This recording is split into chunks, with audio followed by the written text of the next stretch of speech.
Karen slapped me with a fine for having my fishing boat on my own dock. During a storm, I released it, waited for the flood tide, and let it wash up right onto her manicured lawn, tied off and perfectly parked. She called the cops.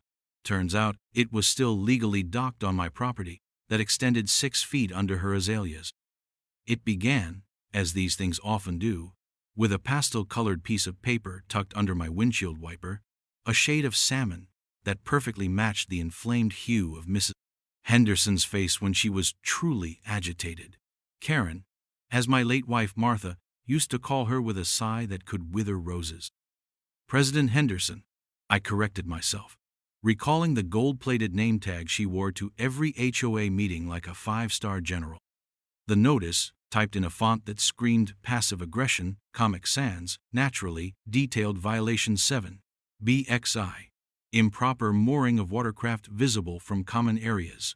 My boat, the Salty Dog, a 20-foot Grady White, my father and I had painstakingly restored, was, according to President Henderson, an eyesore. It was docked at my private pier on my waterfront property, a good 50 yards from the nearest common area, which was a patch of sun-scorched grass, euphemistically called Lakeside Park. The fine was $200. A subsequent infraction would double it. I crumpled the notice. It wasn't about the money. It was about the principle, a word Karen Henderson likely only encountered in relation to school administration. My property, my boat, my rules, or so I thought. I'd lived in this community for 30 years. Martha and I bought the lot for the water access, for the dream of retiring and spending our days on the Salty Dog. She'd been gone 5 years now, and the boat was more than just fiberglass and teak. It was a floating reliquary of memories, of sunrises over calm water and the smell of salt and her laughter. The HOA, in its current rabid incarnation under President Henderson, was a relatively new affliction, a cancer of petty tyrannies. I attended the next HOA meeting, armed with my property survey and a well-rehearsed, if somewhat terse, argument. Karen, resplendent in a floral pantsuit that looked like a Fauvist explosion, cut me off before I could present my plat map. "Mr. Davies," she began, her voice a reedy instrument of condescension, "your personal attachments are irrelevant. The bylaws are clear. The boat is unsightly. It lowers property values." A murmur of agreement, or perhaps just fear, rippled through the assembled residents, mostly retirees cowed by Karen's relentless micromanagement. "It's on my private dock, extending from my private land," I stated, keeping my voice level. "The bylaws specify visibility, and it is, frankly, an ugly boat." Someone snickered. I recognized the sound. Gerald, from 3 doors down, who once reported me for the aggressive height of my sunflowers. I looked at Karen. Her eyes, small and hard, held a gleam of triumph. This wasn't about bylaws. It was about power. My boat, a symbol of my independence, was an affront to her dominion. I saw then that appealing to reason was like trying to teach calculus to a badger. A different approach was required. A more Henderson-esque approach, but with the added benefit of being legally sound. That night, I pulled out the original deed and survey documents from my property, papers Martha had meticulously filed. I also retrieved the HOA covenants, conditions, restrictions, a document thicker than a phone book for a small city, and twice as nonsensical. I spread them across my dining table, the same table where Martha and I had planned our voyages. A slow smile touched my lips.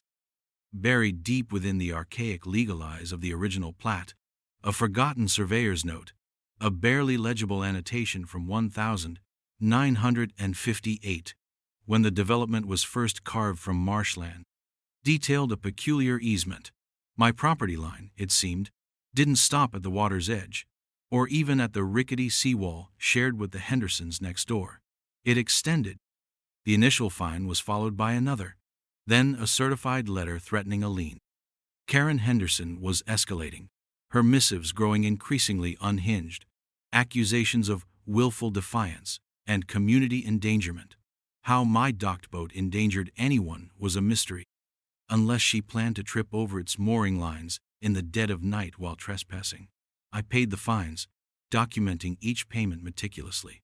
This wasn't surrender, it was ammunition. Each canceled check, each smugly signed receipt from the HOA's part-time, equally unpleasant treasurer, was another nail for a coffin I was patiently constructing. My son David, a maritime lawyer in Boston, was initially amused, then concerned. "Dad, just move the boat to a marina. It's not worth the headache." "It's not about the boat anymore, David," I told him over the phone. "It's about principle." And, I paused. "A certain kind of creative problem solving," he sighed. "Just don't end up on the evening news, okay?" Elderly man barricades self in boat shed, demands end to HOA tyranny. I chuckled. Nothing so dramatic. My methods will be subtle and entirely legal. That was the key. Legality.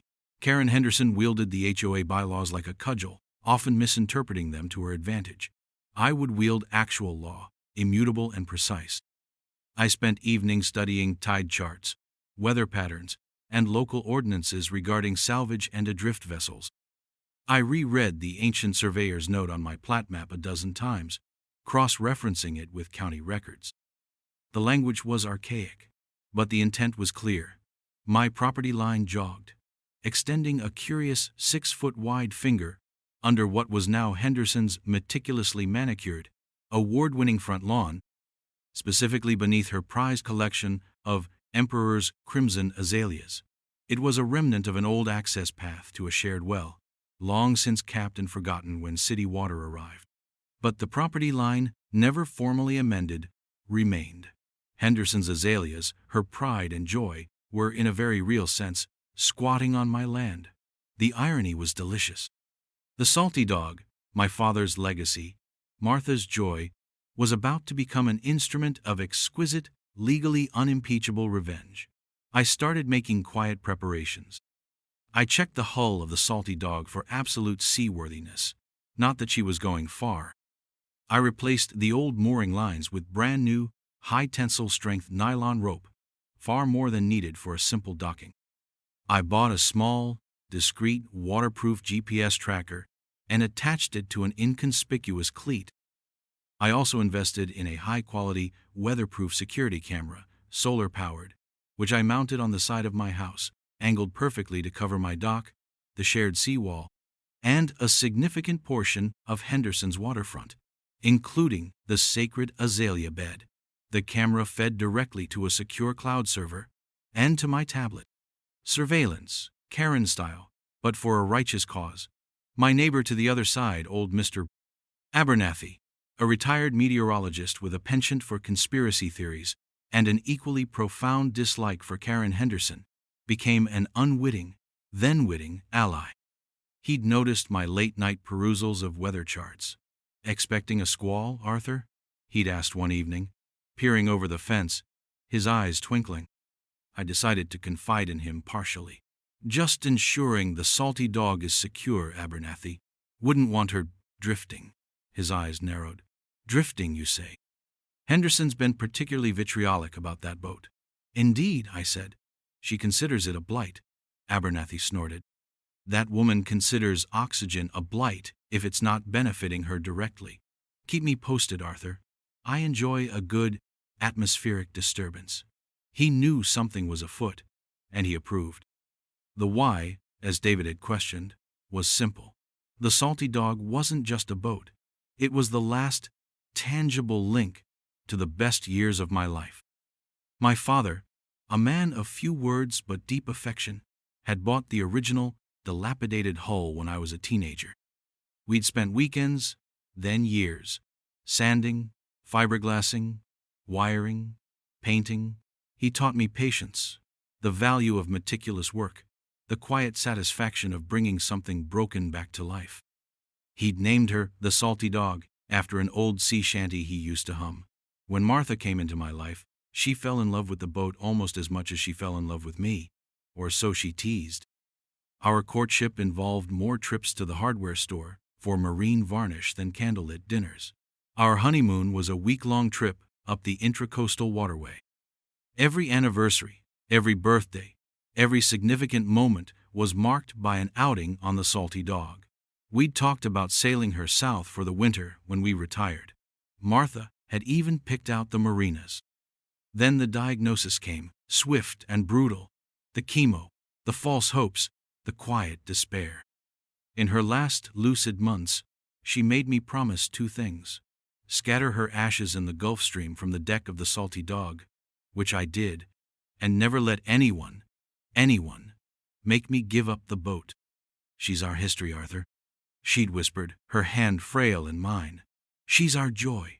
So when Karen Henderson, with her petty rules and puffed-up authority, declared the Salty Dog an eyesore, it wasn't just an insult to my property, it was a desecration of memory.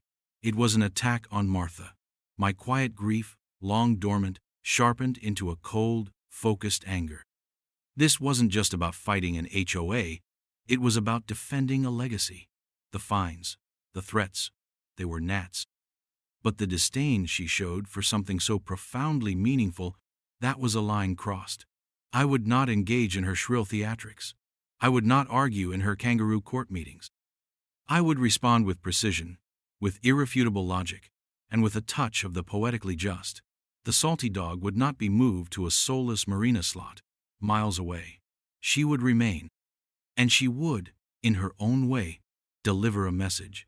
My planning phase intensified. I contacted the county surveyor's office under the guise of wanting to install a new fence. A very helpful, very bored clerk emailed me a high-resolution digital copy of the original 1958 plat map. Magnified. The annotation regarding the easement and the peculiar property line was undeniable, clearer than on my old paper copy. I printed it, along with the relevant sections of my deed. I consulted online legal forums, confirming my interpretation of riparian rights and property boundary laws in our state. Everything was aligning. The final piece was the weather. I needed a specific confluence of events, a strong onshore wind, ideally from a northeasterly storm system, coinciding with a spring tide, one of the highest high tides of the year. Abernathy became my personal, unpaid meteorological consultant. He'd call me with updates, his voice conspiratorial. Looks like a low-pressure system forming off the Carolinas, Arthur. Could swing our way. Might bring some unsettled conditions. Unsettled is good, Abernathy, I'd reply. Very good. My preparations were almost complete. New lines, GPS tracker, active, camera recording. I even purchased a pair of heavy-duty, chest-high fishing waders and a powerful, waterproof headlamp. One does not simply allow one's cherished memory boat to drift. One guides its destiny. The forecast crystallized. A late-season nor'easter, a rarity for May, was churning its way up the coast. Hurricane adjacent, Mr. Abernathy called it, with a grim sort of relish. Sustained winds of 40 knots, gusts to 60, and a storm surge predicted to be 3 to 5 feet above normal high tide. Your drifting conditions will be optimal, Arthur. Optimal indeed. The day before the storm's predicted arrival, I made one final, ostentatious show of checking the Salty Dog's mooring lines at my dock, ensuring Karen Henderson, who was tending her precious azaleas with an almost religious fervor, saw me. She watched, arms crossed, a smug little smile playing on her lips. She probably thought I was finally securing it against her imagined community endangerment. I gave her a polite, neighborly nod. She sniffed and turned back to her flowers, snipping at a non-existent errant leaf. The calm before the storm. That evening, I reviewed my checklist. Property survey printouts, deed excerpts, relevant HOA bylaw sections, highlighting their vagueness on mooring specifics versus my very specific property rights. GPS tracker app open on my phone, camera feed live. I'd even drafted a concise, legally phrased letter to the chief of police, explaining my actions in advance, to be emailed the moment the Salty Dog was relocated. Proactive transparency. Or perhaps preemptive defense. David called again. Dad, the weather down there looks nasty. You sure about this? Maybe just let the boat ride it out at the dock and deal with Henderson later. The timing is critical, son, I said. Trust me, everything is under control. Besides, I added, a touch of steel in my voice, Henderson is the storm I'm dealing with. The wind began to pick up around midnight, a low moan that rattled the windows. Rain started as a drizzle, then escalated to a driving sheet. Perfect. I donned my waders, a heavy rain slicker, and the headlamp. Stepping out onto my porch was like walking into a car wash. The air was thick with salt spray and the roar of the wind. My dock was already partially submerged, waves crashing over it. The salty dog bucked and strained against her lines, but I'd secured her well for this initial phase. The tide was rising, rapidly. This was it. Stage 1. Liberation. I waded out onto the swaying dock, the water already thigh-deep. The lines I needed to release were the ones securing her bow and stern to the pilings. The new lines, the ones for her journey, were already attached, their ends coiled neatly on deck. I worked quickly, methodically, the headlamp cutting a swath through the tempest. One line free, then the other. The salty dog was now only tethered by a single long spring line running from her bow back to a reinforced cleat on the far side of my property, near the seawall. This line would act as a controlled drift tether. The wind and rising water would do most of the work. I climbed aboard, the boat lurching violently. The GPS tracker was active. I could see its little blue dot on my phone screen, safely within my property lines. For now, the tide was surging. The water level was astonishingly high, already lapping at the base of Henderson's manicured lawn, just beyond the low seawall. Her prized azaleas were getting their roots soaked. A small, grim satisfaction warmed me against the chill. It was time. With one last look towards Henderson's darkened house, no lights. She was probably cowering inside, oblivious. I uncleated the main spring line. The salty dog was free. The boat, caught by the wind and the relentless surge of the incoming tide, began to move, not rapidly, but with a powerful, inexorable drift. My heart hammered against my ribs, a strange mix of exhilaration and trepidation. This was no longer theory and planning. This was kinetic, a force of nature harnessed, however temporarily, to my will. The salty dog, bless her sturdy hull, responded beautifully. She pivoted slowly, her stern swinging out into the churning waterway. Then her bow began to align with the wind, pointing her, as if by design, directly towards the Henderson property line. Or rather, my property line that lay beneath Henderson's domain. I stayed on board for the first 50 feet of her journey, using a boat hook to fend off my own remaining dock pilings, guiding her gently away from any potential snags on my side. The rain was a solid wall of water, visibility near zero beyond the immediate glow of my headlamp. The wind howled like a banshee. It was primal, elemental. Once she was clear of my dock and firmly in the grip of the wind and current, moving parallel to the shore, I prepared to disembark, or rather, re-embark onto my own land. The water was now waist-deep even on my lawn. The salty dog was drawing level with the low seawall separating my property from Henderson's. The crucial moment, I had pre-measured the distance. With the storm surge, the water level was high enough that the boat, with her shallow draft, would clear the top of the seawall by inches. The plan relied on this. I'd rehearsed this part in my mind 100 times.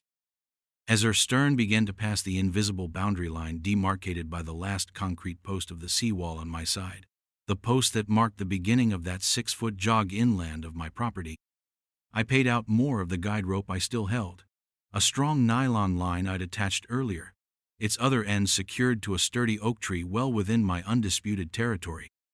This wasn't a mooring line in the traditional sense. It was a leash. The salty dog responded, her bow nosing over the submerged seawall. A scrape, a slight bump, then she was over, floating now in water that was technically flooding Henderson's lawn, but legally still within the high water mark influenced by the storm and, most importantly, directly above my documented property strip. It was working. It was actually working. I let out a whoop that was swallowed by the storm. Now for the tricky part, anchoring her precisely.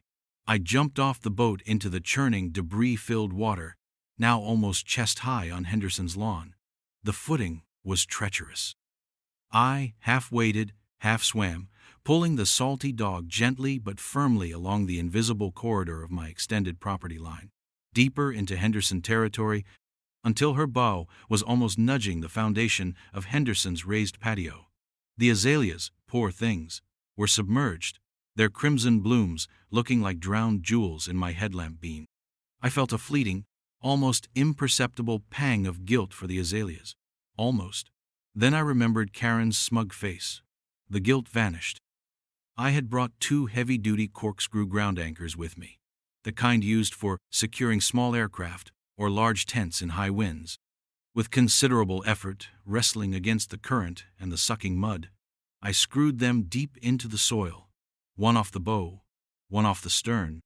These anchors were now firmly planted in my land, albeit land Henderson believed to be exclusively hers. I then used the new high-tensile mooring lines to secure the salty dog to these anchors, fore and aft, pulling the lines taut. She sat there, perfectly aligned, 6 feet from Henderson's patio steps, nestled amongst the drowned azaleas, looking for all the world like she'd been deposited there by a rogue wave. Which, in a way, she had. A rogue wave of carefully orchestrated legal pedantry. The salty dog was docked, securely, on my property. The GPS tracker confirmed her position, a neat blue dot, pulsating calmly, well within the boundaries of Lot 17, Block 4, as defined by the 1958 survey. My property.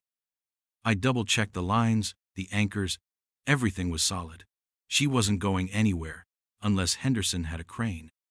The rain had begun to lessen slightly, the wind still fierce but no longer a solid wall. Dawn was perhaps an hour away.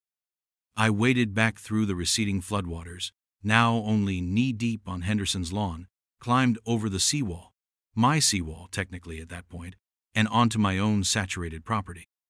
I was soaked, freezing, exhausted, but a profound sense of satisfaction warmed me from the inside. I stripped off the wet gear on my porch, took a scalding shower, and then, wrapped in a thick robe, made myself a cup of strong coffee. I sat by my window, watching. The security camera feed on my tablet showed the salty dog, majestic and serene, a surprising new addition to the Henderson landscape. As the first gray light of dawn began to paint the sky, the storm's fury abated further. The water on Henderson's lawn was receding quickly, leaving behind a layer of silt, debris, and one rather large fishing boat. It was quite the sight. Around 7:00 a.m., Henderson's back door opened. I zoomed in with the camera. Karen emerged, dressed in a surprisingly frilly pink bathrobe, a mug in her hand, ready to inspect the storm damage. Her gaze swept over her ravaged garden, the flattened petunias, the uprooted rose bushes. Then she saw it. The mug slipped from her grasp, shattering on the patio tiles. Her mouth opened, then closed, then opened again, forming a perfect O of disbelief. She took a tentative step forward, then another. She walked right up to the bow of the salty dog, peered at the mooring lines, traced them down to the ground anchors hidden beneath the muddy azalea corpses. Her face went from disbelief to confusion, then to a shade of puce I'd previously thought only achievable by cartoon characters. She spun around, looking wildly at my house, then back at the boat. She poked it, as if to confirm it was real. Then came the screech, a sound that could curdle milk at 50 paces. It was a symphony of outrage, a banshee wail of violated sensibilities. "Davies!" The sound cut through the morning air, even over the receding wind. I sipped my coffee. Stage 2. Discovery and apoplexy. Perfect. She was on her phone almost immediately, gesticulating wildly, her pink bathrobe flapping. I could imagine the conversation. "There's a boat on my lawn. Davies! He put a boat on my lawn." The sheer, unadulterated fury was magnificent. I waited. I knew what came next. The authorities. The righteous indignation. The demand for my immediate arrest, probably for piracy on the high lawns of suburbia. I took another sip of coffee. The downloaded plat map and deed documents were in a neat pile on my desk, next to the pre-drafted email to the chief of police. I hit send. The subject line, Regarding vessel the Salty Dog. Mooring clarification. It took less than 20 minutes for the first police cruiser to arrive. Then, another. Apparently, a boat deliberately crashed into house was a higher priority call than cat stuck in tree. Karen Henderson, still in her pink bathrobe, now supplemented by a pair of mismatched rubber boots, was practically dancing with agitation on her patio, pointing at the Salty Dog, then at my house, then back at the boat. Her voice, even from this distance and through my closed windows, was audible as a series of shrill, incoherent yelps. Two officers, a younger man and a more seasoned-looking woman, approached the Salty Dog with caution, as if it might spontaneously fire a cannon. They examined the boat, the lines, the ground anchors. They looked perplexed. I saw the female officer, Sergeant Miller, if I recalled her nameplate correctly, from past HOA disputes, usually Karen reporting someone for overly bright Christmas lights, walk over to Karen, who launched into another tirade, complete with dramatic arm-waving.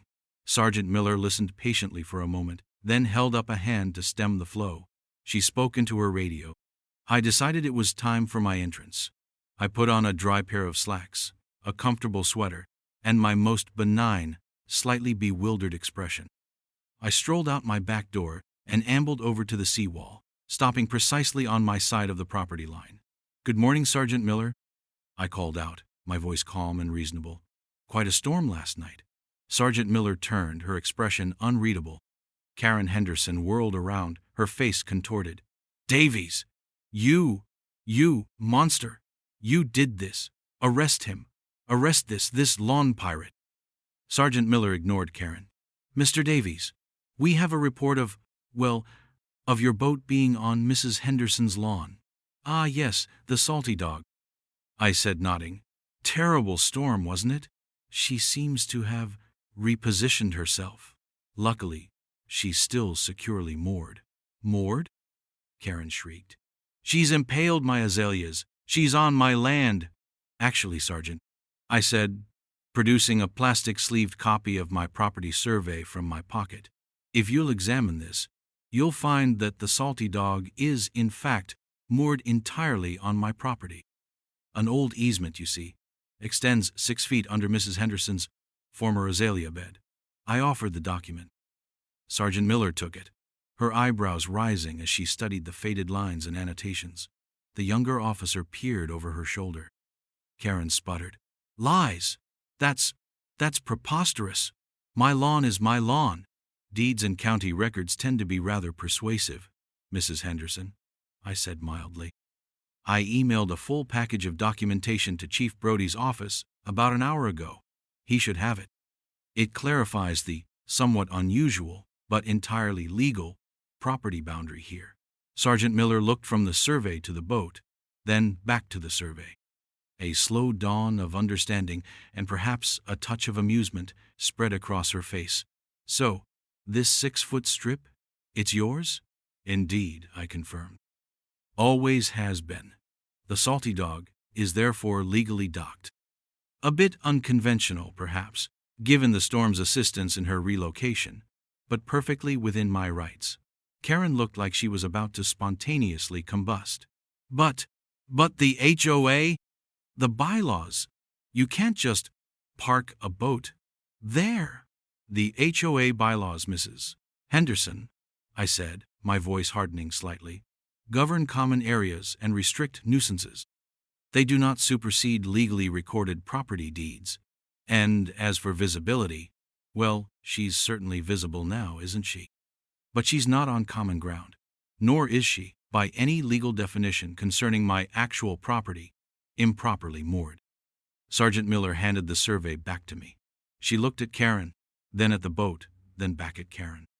There was a long, uncomfortable silence, punctuated only by Karen's ragged breathing. "Mrs. Henderson," Sergeant Miller said, her voice carefully neutral, "based on this documentation, and assuming it's verified by the county records Mr. Davies says he's forwarded, it appears Mr. Davies' boat is, however, unusually on his own property." Karen's jaw dropped.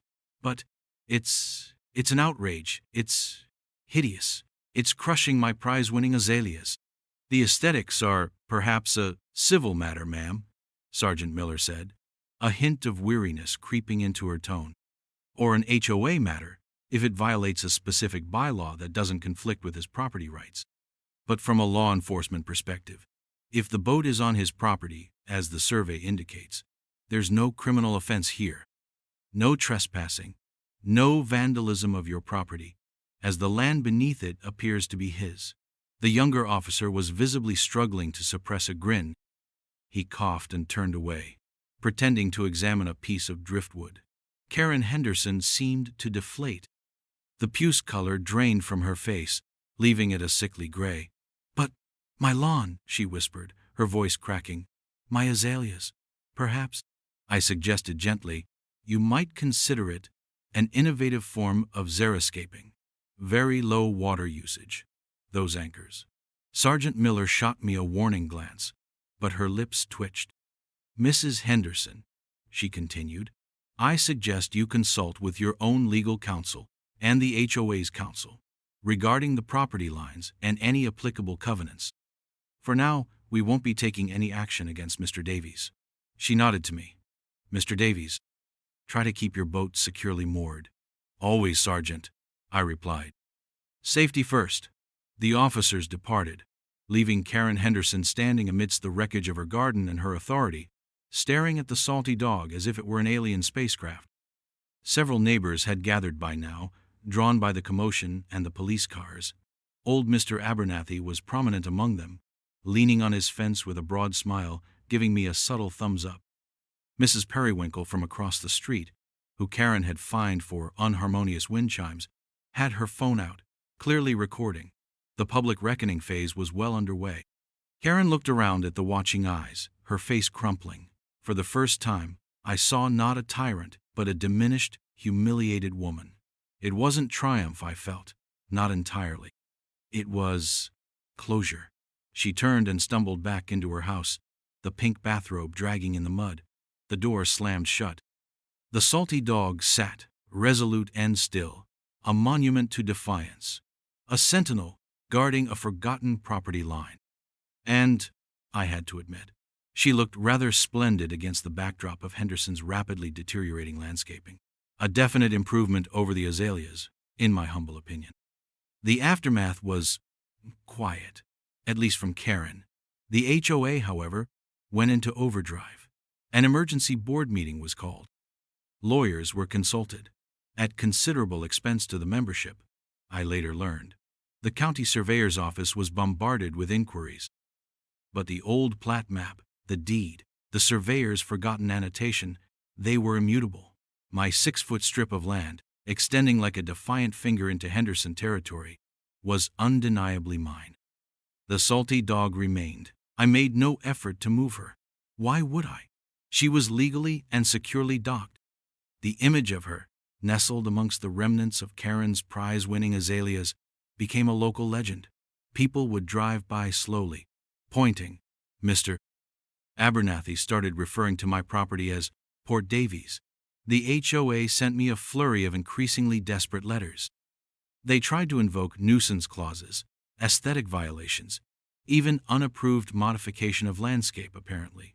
A boat constituted landscaping now. I responded to each letter with a polite, concise note, referencing the relevant legal documentation and property rights, often CCing my son, David, maritime attorney at law, just for effect. David, for his part, was having a field day. "Dad, this is the most beautifully passive-aggressive legal maneuver I've ever witnessed. You're my hero." Karen Henderson was rarely seen. She resigned as HOA president, citing health reasons. The new president, a mild-mannered accountant named Peterson, who had once been fined by Karen for having a basketball hoop that was 2 inches too high, immediately proposed a full review of all HOA bylaws to ensure clarity and fairness. The reign of terror was over. One sunny Saturday, a few weeks later, I was out tending to the salty dog, polishing her bright work, airing out her cabin. She looked surprisingly at home on her little patch of my lawn. I even planted some salt-tolerant dune grass around her to soften the lines. It was rather artistic.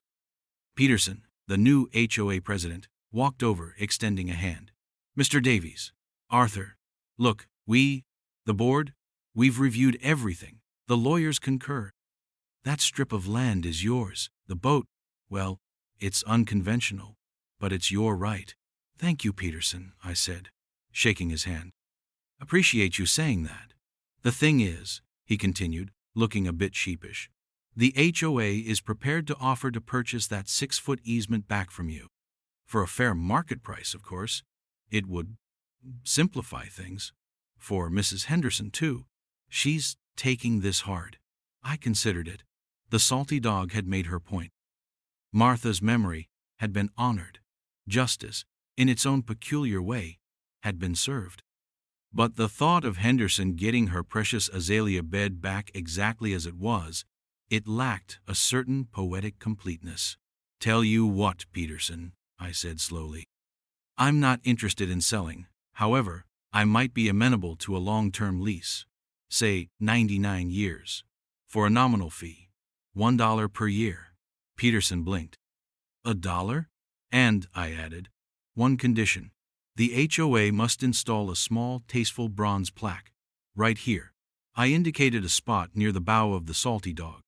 It should read, "Here lies Karen's azaleas." They crossed the line. Peterson stared at me. Then a slow grin spread across his face. I think, he said, we can make that happen. And so the salty dog remained. A permanent fixture. A quirky landmark. Karen Henderson eventually moved away. The new owners of her house thought the boat was charming. And the little bronze plaque, glinting in the sun, served as a quiet reminder.